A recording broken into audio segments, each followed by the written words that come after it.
nakipagkita ka sa daddy mo? Yes, Mommy. Nakita ko siya kanina. Pero syempre, as expected, tinanggi niya na anak niya ako. Maniwala ka sa akin, siya ang daddy mo. Mommy, naniniwala naman ako sa iyo eh. At saka kanina, nung nakita ko siya, meron din akong kakaibang naramdaman. Kaya naniniwala ako na siya ang daddy ko. Hayaan mo, kikilalanin ka rin niyang anak. Babawiin ko siya kay Laura. Mami, okay na ako na nakilala ko si Daddy. Hindi mo na siya kailangan bawiin kay Nanay Laura. Kasal na sila eh. Pero hindi valid ang kasal niya kay Laura dahil wala sa sariling katinuan ng daddy mo nung magpakasal sila.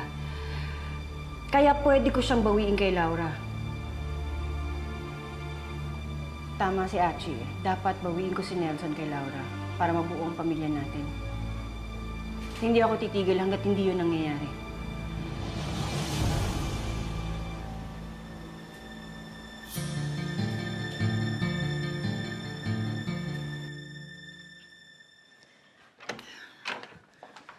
My goodness, Mommy.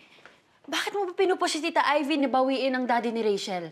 Hindi mo ba naisip na makakaget even sila sa atin, ha? Kapag nangyari yon, mabubuo ang pamilya nila. Magiging masaya sila.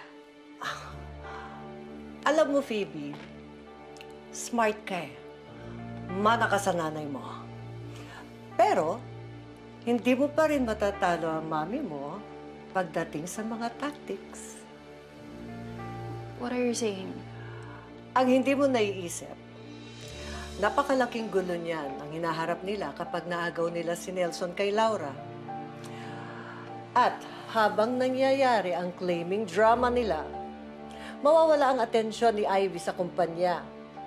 At yun ang hinihintay kong pagkakataon para kumilos tayo. Wala akong pakialam sa happiness nila. Basta ang happiness ko, mapunta sa atin ang Lucky Dragon Star. Naintindihan mo? Yes, Mommy.